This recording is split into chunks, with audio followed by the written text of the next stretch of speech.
We went through Queens. We hiked in Queens for 2 days. Yes. And I also had the opportunity to speak for volunteerism in schools. I was invited. Yeah, this is. It's all about volunteering. Definitely. And You were speaking in public schools here in the city? public schools, yes.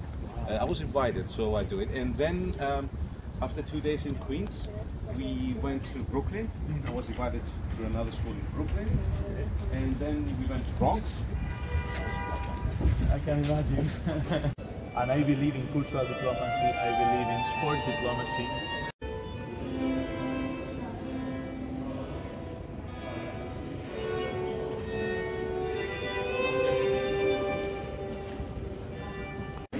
And what's the main purpose of this trip and this hiking in New York? In New York, the main purpose is hope for children, and especially children. Okay? That's the main point. Hope for Children is an amazing organization. I visited their premises and I've seen myself what they do, and I was astounded by it. Because what they do is they help children who suffer sexual abuse, bullying. They have this place called the House of Children, where children who suffer violence, they always come and stay there, and they support them fully.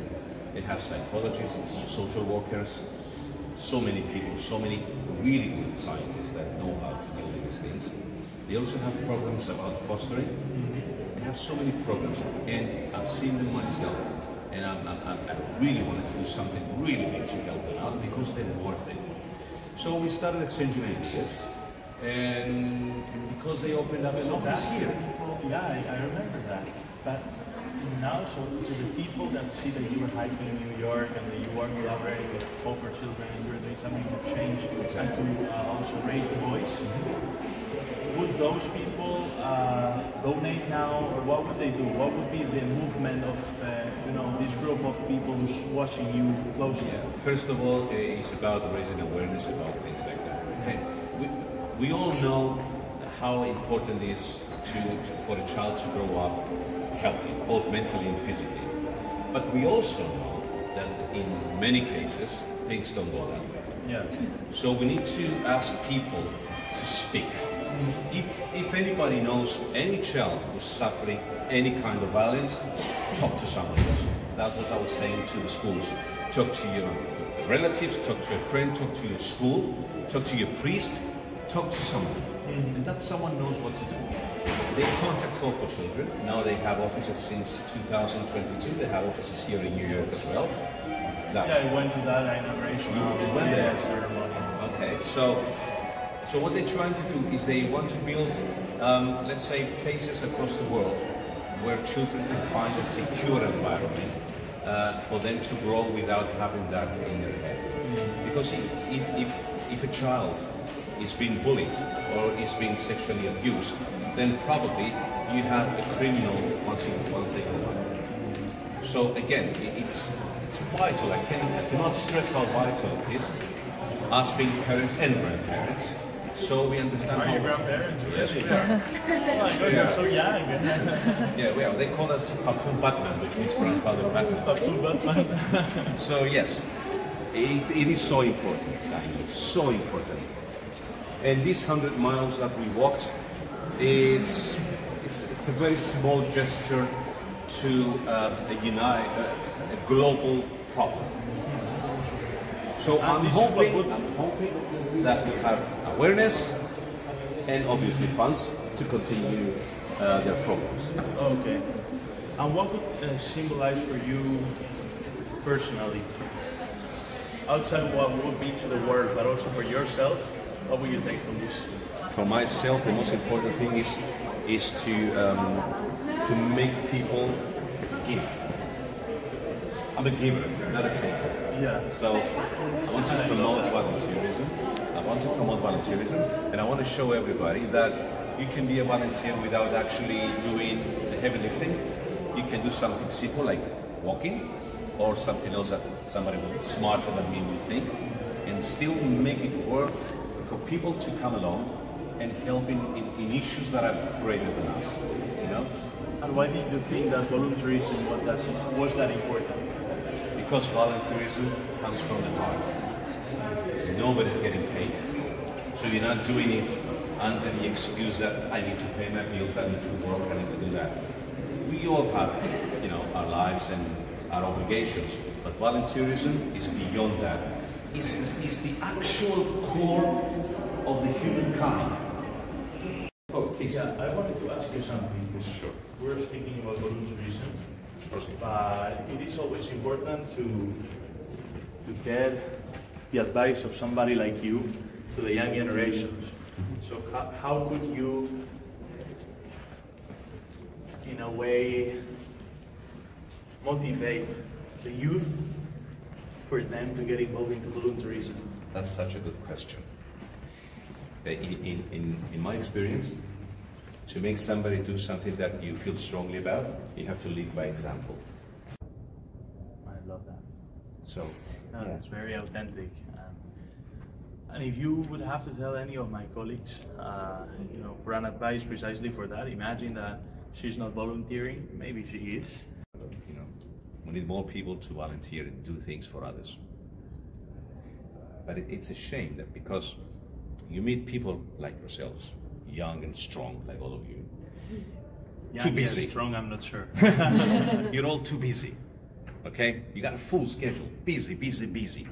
Fine, find some time, help out somebody. And when you go to sleep at night, you go to sleep with a smile on your face. In the UN Security Council, every month, one of the members of the Security Council, so the 15, is the president of the council. But for now, it's China. Yeah, and they chair all the sessions. They propose some topics on the table. It's quite their seats for delegations. And this is the seats for the non-members of the Security Council. So all the rest of the countries and delegations. People, the same, is when they reach their final hours. And then they always have regrets about things they didn't do when they should. And usually, most of them, absolutely, put it better myself. Love is one of them. So it starts with that. We have that. So I'm going to hold on to it as much as strong as possible. He could be a TEDx speaker, huh? Amazing. I'll tell you. So, well, we're an international organization based in Madrid, Spain, my own country, and we have 21 member states, mainly from the Latin American region. So we call it Ibero-America. Yes. 19 countries. Yes, Iberia. exactly. 19 countries from Latin America, including the Portuguese-speaking like Brazil, plus Portugal, plus Spain in Europe. Okay. But we work with over 90 governments. Here, the United Nations, we have a very specific status, which is the observer status. So, the UN is made up 193 member states. Plus, additionally, you have 2 observer states, which are Palestine and the Vatican, the Holy See. Then you will find intergovernmental organizations that have that same status as the Holy See, which is observer status, but not country status. I mean, they're not countries, but intergovernmental organizations like the European Union, the Organization of American States. The Red Cross has also this status. It's a very big humanitarian. It's the biggest. Yeah, exactly. And you will have some others as the International Olympic Committee. You'll have some like the SICA, is the Central American Integration System, the African Union, and ourselves, the International Youth Organization. So we have the privilege, the future, and the present. We have our absolute. It's very good. So right.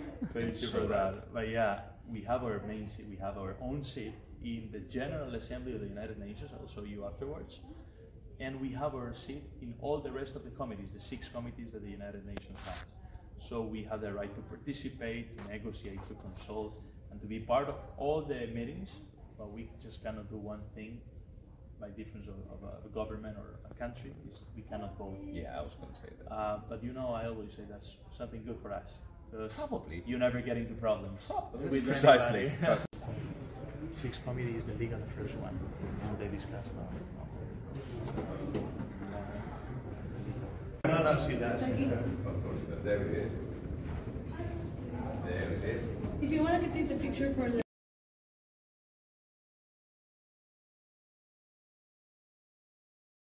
3. Βρίσκομαι στο δωμάτιο των δωματίων. Ενδεχομένως δεν είναι το πιο σημαντικό δωμάτιο στον πλανήτη. Βρίσκομαι εδώ στο κέντρο, στα Ηνωμένα Έθνη, όπου με μεγάλη χαρά μας υποδέχτηκαν στο τέλος αυτής της διαδρομής για το Hope for Children, όπου βήμα-βήμα περπατήσαμε 150 χιλιόμετρα ή 100 μίλια, προτιμάτε, για να στηρίξουμε το Hope for Children, για να στηρίξουμε τα παιδιά μας. Και δεν μπορούσαμε να διαλέξουμε καλύτερο σημείο για να τερματίσουμε αυτή τη μεγάλη διαδρομή των 8 ημερών, εδώ, στο κεντρικό κτίριο των Ηνωμένων Εθνών. Και ευχαριστώ πάρα πολύ, πρώτα απ' όλα τον οργανισμό που με έφερε εδώ, το Hope for Children. Ευχαριστώ πάρα πολύ τον πρόξενό μας, εδώ στη Νέα Υόρκη, τον κύριο Μιχάλη Φυρίλα, ο οποίος μας βοήθησε τα μέγιστα. Και φυσικά το Federation of Cyprus, τον οργανισμό των Κυπρίων, που με βοήθησε πάρα πολύ, και τον χορηγό μου, ο Sunglasses, ο οποίος πάντοτε στέκει μαζί μου. Θα ήθελα να δώσω τον λόγο σε έναν άνθρωπο ο οποίος εργάζεται εδώ, είναι από την Ισπανία. Τώρα θα το γυρίσουμε και λίγο στα αγγλικά για να μπορούμε να συνεννοούμαστε κιόλας. Daniel, thank you very much for having us here. I just said a few words in Greek saying thank you to Hope for Children for bringing us here to do step-by-step New York, and of course to our consular. So, thank you.